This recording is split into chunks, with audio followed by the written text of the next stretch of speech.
Hey, this is Derek from Anypay, and I wanted to respond to a user question from, let's see, bb2go.com, bibitogo.com. Um, the manager there asks, we're currently using the Bitcoin Cash Register app to accept BCH at our business, which is awesome. We would like to switch to Anypay POS. But we tried it for a few days, and most wallets our customers use did not work, so we had to stop using it. Most of our customers use BitPay, Coinbase Wallet, and Exodus. The App Store numbers also show that they are the most popular wallets. None of these three wallets work. To be used with the majority of our customers, we need the option to switch between basic address plus amount and BIP70. If we tell a customer to transfer funds from their favorite wallet to a new compatible wallet so that they can pay with our drivers, there's a good chance that the order gets canceled. Hey, manager at bb2go.com, and anyone else who has this same question. Thank you for reaching out, and I'm so glad to hear that you're accepting BCH at your business. That's really cool, and that customers want to pay you with it. It's even better.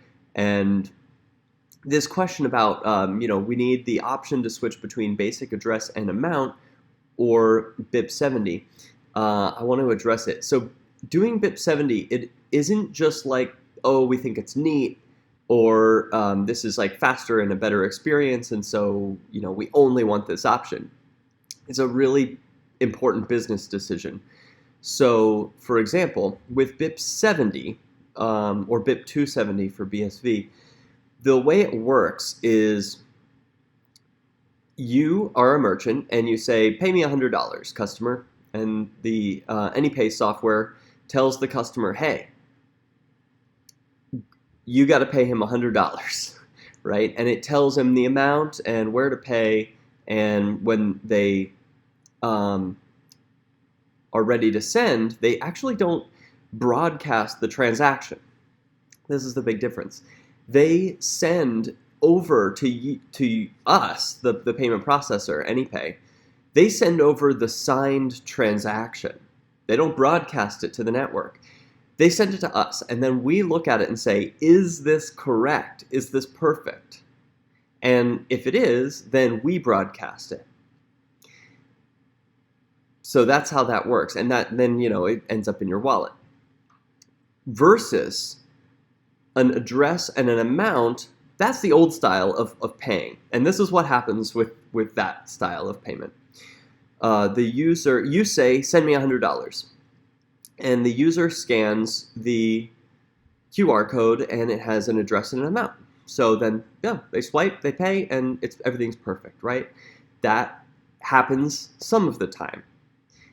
Also, what happens is that users change the amount, or their wallet, doesn't send that part in the QR code. It doesn't retrieve that information, and so they enter it manually, and then they end up paying the wrong amount, either more or less, and then they want a refund for what they've overpaid for, or they haven't sent enough, and so you need to request another payment.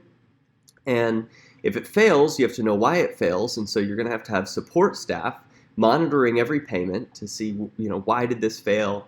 Did they overpay or underpay? Okay, how do we remedy the situation once we figure out how much they're off by? Or let's say they believe they sent the transaction. Some wallets will say, hey, sent, right? But it didn't. So they're waiting, wondering, why isn't it working? They closed their wallet, open it back up. I don't know. Did it send? Did it not? We don't know. It's not instant. And then from Anypay's perspective, think about this. So with BIP70, the payment protocol, we're handed a signed transaction. We check it against a full node. Yep, if this is valid, then bam, it gets broadcast. We send it right to the node. So it's fast, crazy fast, and always accurate every time can't be wrong, or it doesn't leave the customer's wallet. With an address and an amount, we have to run all of our own nodes and all of our node monitoring software. So we have to monitor the blockchains of every coin that we support and monitor them all the time and make sure that we never miss a single transaction. That we hey, all these Bitcoin Cash transactions, all these BTC transactions, all these other transactions, BSV, and we've got to monitor the whole blockchain for every single transaction, just in case there is one related to your address. And that's a lot of monitoring. And we could miss something. And we have missed something in the past, and it stinks. I mean, we try and have redundancy where we're checking, but why should a payment processor be checking the entire blockchain for that one needle in a haystack payment when instead there's already a protocol for this where the customer, we tell them what to pay, they hand us the signed transaction, we broadcast it. Boom. We just wait for them to hand it to us. That is way more efficient than scanning all blockchains of all coins all the time and never missing a payment. Because then what if we miss a payment? All right, so now you got to deal with our customer support. So who failed? Did the customer fail? Did Anypay fail?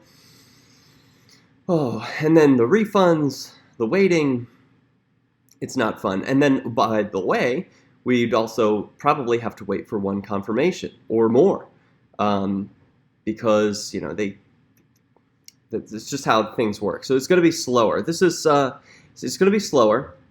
And then also, another thing is Anypay with the payment protocols, we can enable multi-output. So with BIP70 and BIP270, let's say you are a merchant and you request $100. Well, Anypay can write itself as one of the outputs in that transaction. So we take 1 cent from every transaction.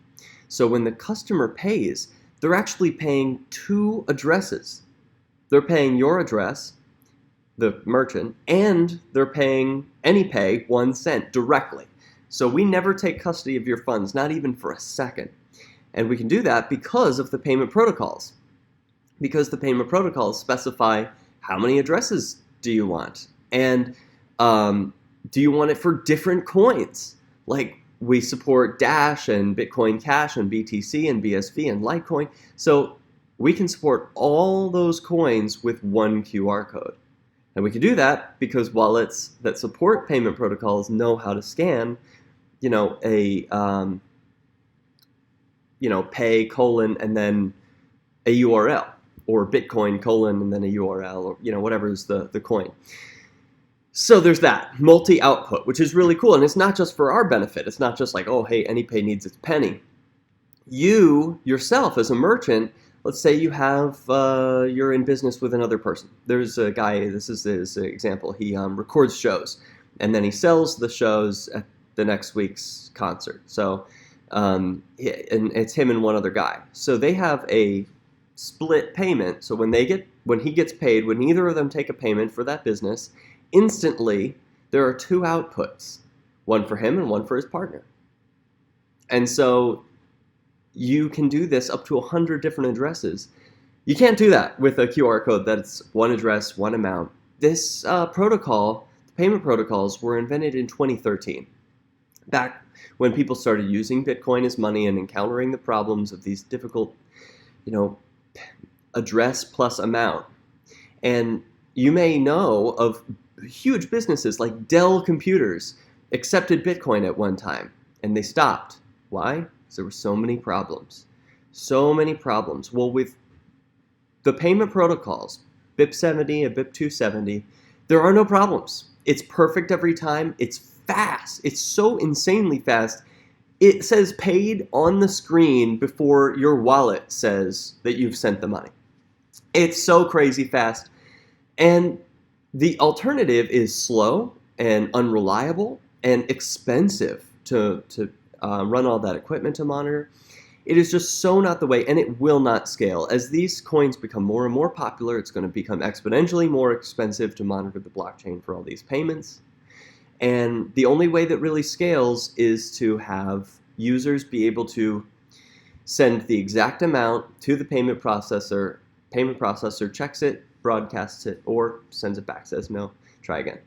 So I hope this is helpful to you. I know that there are wallets that don't yet support the payment protocols, and I hope you'll talk with them and tell them the reason. Just explain. They're all reasonable, great people, and so if you explain, why you need payment protocols because you want to take payments, you're a business. Please tell them, because Bitcoin and Bitcoin Cash, they work person to person. If you want to send me some amount of BCH, we can do that pretty easily using an address and an amount.